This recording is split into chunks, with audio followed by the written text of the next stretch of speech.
قومی اسمبلی میں opposition leader سید خورشید شاہ کا کہنا ہے کہ کل کشمیریوں سے اظہار یکجہتی کے لیے یوم یکجہتی کشمیر منایا گیا، لیکن کشمیر سے اظہار یکجہتی صرف جلسے کرنے سے نہیں ہوتی بلکہ اس کے لیے عملی اقدامات بھی اٹھانے چاہیے۔ حال ہی میں انڈونیشیا کے صدر نے پاکستان کا دورہ کیا، انہوں نے اپنی تقریر میں صرف فلسطین کا ذکر کیا لیکن کشمیر کے حوالے سے کچھ نہیں کہا۔ اس کا مطلب ہے کہ ہمارا دفتر خارجہ انہیں مسئلہ کشمیر کے حوالے سے بتانے میں ناکام رہی۔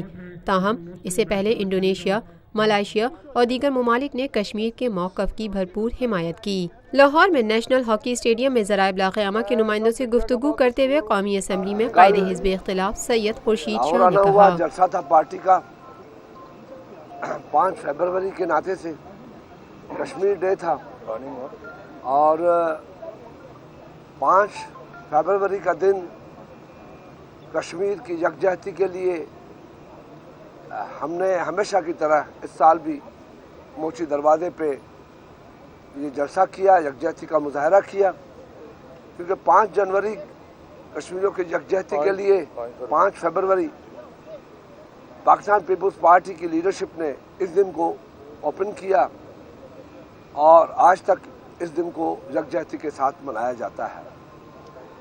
میرا کہنا یہ ہے کہ کشمیر کے ساتھ یکجہتی صرف جلسے کر کے نہیں ہو سکتی، جو بھی حکومت ہوتی ہے ان کو ایفرٹس کرنے پڑتے ہیں کشمیر کے سلسلے میں۔ جیسے ابھی ریسنٹلی انڈونیشین پریزیڈنٹ تشریف لائے، یہ بات میں نے وہاں بھی کی تھی، اسلام آباد میں بھی، تو اس نے اپنے سارے تقریر میں فلسطین کا تو ذکر کیا مگر کشمیر کا ذکر نہیں کیا۔ تو اس کا مطلب یہ ہے کہ ہماری فارن آفس جو ہے وہ ناکام رہی ان کو سمجھانے میں، بتانے میں، کہنے میں۔ مگر اس سے پہلے انڈونیشیا نے کھل کے سوکارنو کے زمانے سے لے کے جب تک پاکستان پیپلز پارٹی کی حکومتیں رہی، انڈونیشیا، ملائیشیا، جتنے بھی مسلم ممالک تھے، کشمیر ایشو میں پاکستان کا ساتھ دیتے رہے۔ ملک دشمن عناصر کا مل کر مقابلہ کرنے کے حوالے سے قائد حزب اختلاف کا کہنا تھا، وقت کی بات ہے، مجھے نہیں کہنا چاہیے اور میں کوشش کرتا ہوں کہ میری زبان میں ہمیشہ اچھے الفاظ ہونے چاہیے۔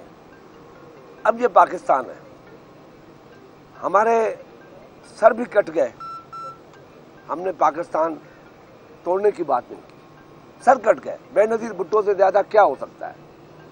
بھٹو صاحب جس کو سب یاد کرتے ہیں، سب آج مانتے ہیں، ان سے بڑھ کر کون ہو سکتا ہے کہ انہی لوگوں نے جن کی گود سے، جن کی کوکھ سے پل کے میاں صاحب بڑے ہوئے ہیں، انہی لوگوں نے اس کو پھانسی دے دی، مگر ہم نے تو اف نہیں کیا، پھر بھی کہا پاکستان زندہ باد۔ تو پاکستان میں اگر کوئی کرتا ہے ایسے تو مل جل کے ان کا مقابلہ کرنا چاہیے، مل جل کے آگے بڑھنا چاہیے۔ مسئلہ کشمیر کے حوالے سے نون لیگ کی حکومت کو تنقید کا نشانہ بناتے ہوئے سید خورشید شاہ نے کہا، یہ آپ میاں نواز شریف سے پوچھ لیں، مسلم لیگ نون سے پوچھ لیں اور مولانا صاحب سے پوچھ لیں، ہمارے زمانے میں تو نوابزادہ نصر اللہ صاحب بھی تھے، اور کیونکہ مولانا صاحب بھی، میں ان کی وکالت نہیں کر رہا، مگر مولانا صاحب بھی تب یہ بات کرے گا نا جب حکومت کو دیکھے گا۔ یہی مولانا صاحب ہمارے زمانے میں بھی ہوتے تھے، اس کے بڑے ٹورز ہوتے تھے، UN میں جاتے تھے، ہر جگہ موومنٹ کرتے تھے، ہر جگہ پہ ایکٹیو رہتے تھے کشمیر کے سلسلے میں۔ آج وہ اس لیے نہیں ہے کہ وہ حکومت کا موڈ دیکھ رہے ہیں، کہ حکومت کا موڈ خود اچھا نہیں ہے۔ مگر میں دوسری بات کیوں نہیں کروں، ضرور کرنا چاہیے مجھے، کہ کشمیر کے لیے جتنی جنگ لڑی ہے پیپلز پارٹی نے لڑی ہے، 1000 سال کی جنگ کی بات بھی پیپلز پارٹی نے، گھاس کھا کے جنگ لڑیں گے، ایٹم بم بنائیں گے، کشمیر کے لیے کیا تھا۔ کشمیر کے لیے لڑائیاں لڑتے رہے، آج تک لڑتے ہیں، مگر کشمیری عوام نے کبھی بھی یہ نہیں دیکھا کہ سیاست میں کون ان کا ہے، کون پرایا ہے۔ کل کشمیری عوام وہاں موجود تھے، کشمیر کے لیے کوئی ذکر نہیں ہوا، مگر لوگ آتے، تو ایک گلہ ہے ہمیں ان کو آگے، خود کشمیریوں کو بھی اپنا فیصلہ کرنا چاہیے کہ ان کو کیا چاہیے، کون سی جماعت چاہیے۔ نون لیگ پر برسنے کے بعد توپوں کا رخ عمران خان کی طرف کرتے ہوئے قائد حزب اختلاف کا کہنا تھا، آج کل ووٹ کا معیار کیا بن گیا ہے؟ میں معافی کے ساتھ میں لوگوں سے بھی مخاطب ہوں, نوجوانوں سے بھی مخاطب ہوں, آپ کے اور آپ سے بھی مخاطب ہوں. آج جو جتنی گالم گلوچ کرے اتنی بڑی ترقی کرتا ہے, اتنی بڑی پاپولرٹی ملتی ہے. گالم گلوچ پالیٹکس میں یہ خطرناک ہے ملک کے لیے. ملک کی سیاست ایشوز پہ ہونا چاہیے, اکنامک ایشوز پہ ہونا چاہیے, دیکھنا چاہیے کہ کس نے کیا کیا. بڑھتے ہوئے ملکی قرضوں پر تشویش کا اظہار کرتے ہوئے قومی اسمبلی کے قائد حزب اختلاف سید خورشید شاہ نے کہا, پاکستان کی اکنامک پوزیشن صرف اتنا بتاؤں آپ کو, آپ ڈر جائیں گے کہ 2013 میں ہمارے اوپر جو لون تھا وہ 14,300 بلین تھا. آج ہمارے اوپر لون ہے اس 5 سال میں, جو 4.5 سال پونے 5 سال میں 21,000 بلین, یعنی 7,000 بلین کا اضافہ ہوا ہے. یہ کون دے گا؟ میں کوئی ایسی بات نہیں, اس سے ہوا کیا ہے, آخر کون سی ترقی ہم نے کی ہے, پیسے کہاں گئے, کس کے جیبوں میں گئے, کس جگہ پہ لگے.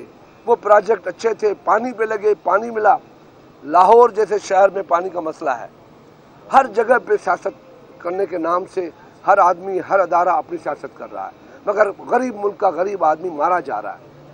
یہ ہے خبر کا جہاں اور آپ دیکھ رہے ہیں TNN TV.